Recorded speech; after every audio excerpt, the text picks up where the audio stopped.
Puluhan mahasiswa yang tergabung dalam pergerakan mahasiswa Islam Indonesia Lombok Timur berlangsung ricuh.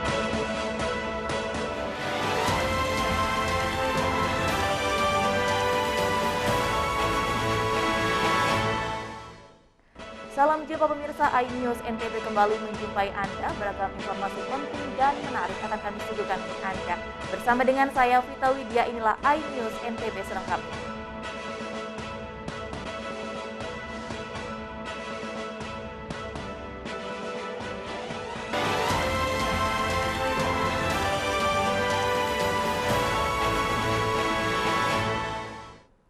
Informasi utama kami diberitakan seorang tukang parkir yang nyambi menjual sabu digerebek-gebek tim Satres Narkoba Polres Lombok Barat saat hendak transaksi narkoba di wilayah Batu Layar. Dari tangan pelaku, polisi menyita barang bukti 1,13 gram sabu.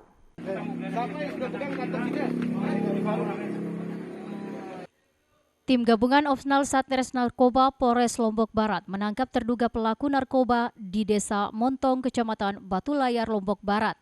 Usai bertransaksi dari tangan pelaku, polisi mengamankan dengan berat bruto 1,13 gram.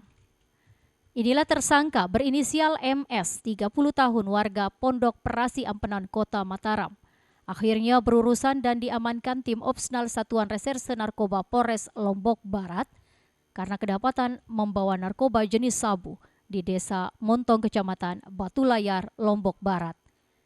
Kasatres Narkoba AKP Faisal Afriyadi menegaskan, terduga pelaku MS berprofesi sebagai juru parkir di salah satu retail modern ini diamankan berdasarkan informasi dari masyarakat di sekitar lokasi di Desa Montong sering dijadikan transaksi narkotika jenis sabu oleh pelaku. Saat dilakukan penggerebekan dan penggeledahan, dari tangan pelaku ditemukan barang bukti 1 klip plastik transparan yang berisi 2 poket diduga narkotika jenis sabu siap edar dengan berat bruto 1,13 gram. Saat Narkoba Polres Lombok Barat melakukan penangkapan terhadap salah seorang terduga pelaku narkoba, jual beli narkoba yang sedang pada saat kejadian akan melakukan transaksi di wilayah Montong, Kecamatan Batu Layar, Kabupaten Lombok Barat. Sementara itu, tersangka mengaku menjual sabu suruhan seseorang dengan upah per poket Rp20.000.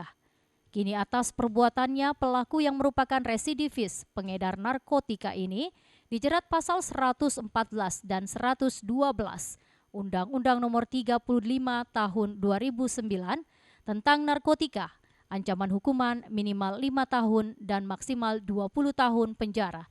Dari Lombok Barat, Muzakir, iNews melapor. Puluhan mahasiswa yang tergabung dalam pergerakan mahasiswa Islam Indonesia Lombok Timur berlangsung ricuh. Mahasiswa meringsak masuk ke kantor Bupati Lombok Timur. Mereka mendesak Pemda mengusut tuntas jual beli SK honorer dan soal ujian di Dinas Pendidikan dan Kebudayaan Lombok Timur. Aksi saling dorong antara mahasiswa dengan petugas Satuan Polisi Pamong Praja ini terjadi saat mahasiswa merangsek ingin masuk ke kantor Bupati Lombok Timur. Mereka nyaris baku hantam, beruntung aparat kepolisian yang mengawal pendemo turun merelai hingga aksi kembali berjalan tertib.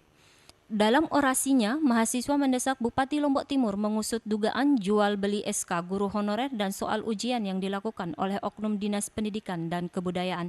Jual beli SK honorer diduga pihak Dikbud telah menjual belikan SK, padahal perintah Bupati Lombok Timur tidak akan menambah guru honorer. Namun kenyataannya hingga saat ini masih ada saja praktek jual beli SK diduga dilakukan oleh Oknum Dinas Pendidikan dan Kebudayaan. Tidak puas orasi di depan kantor Bupati Lombok Timur, mahasiswa berorasi dan membakar ban bekas di depan kantor Dinas Pendidikan dan Kebudayaan setempat. Setelah berorasi dan diterima pejabat Dinas Pendidikan dan Kebudayaan, mahasiswa kemudian membubarkan diri dikawal ketat aparat kepolisian Polres Lombok Timur. Dari Lombok Timur, Ramli Nurawang, iNews TV melaporkan.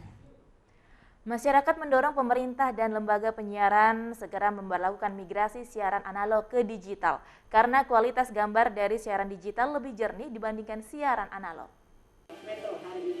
Selain kualitas gambar dan suara siaran analog yang kurang bagus, warga juga menilai siaran analog kerap mengalami gangguan. Saat ini, siaran digital sangat dibutuhkan para pemirsa televisi untuk mendapatkan gambar yang jernih, suara yang bersih dengan teknologi yang canggih. Tak hanya itu, dengan menggunakan siaran digital, warga yang menggunakan sambungan internet tidak lagi membayar tagihan karena gratis dan channel siarannya lebih lengkap. Warga sudah mulai paham dengan kualitas siaran digital daripada analog sehingga mendorong migrasi televisi harus segera dilakukan supaya mereka bisa mendapatkan tayangan yang bagus terutama ketika event MotoGP dan tayangan sepak bola. Dari semula analog ke digital itu tentunya kualitasnya akan sangat berbeda. Yang jelas kalau untuk digital hasilnya akan lebih baik lagi. Nah ini sangat kita rasakan manfaatnya kalau gelaran MotoGP ini karena untuk akses tayang itu kadang terbatas, jadi walaupun ada untuk lokalnya, ya karena masih analog, ya hasilnya ya begitu. Migrasi siaran analog yang rencananya akan dimulai pada tanggal 30 April mendatang diharapkan dapat memberikan perubahan siaran yang baik. Dari Lombok Barat, Muzakir, iNews melaporkan. Sesaat lagi kami akan segera kembali dengan informasi penting lainnya, tetaplah di iNews NTB.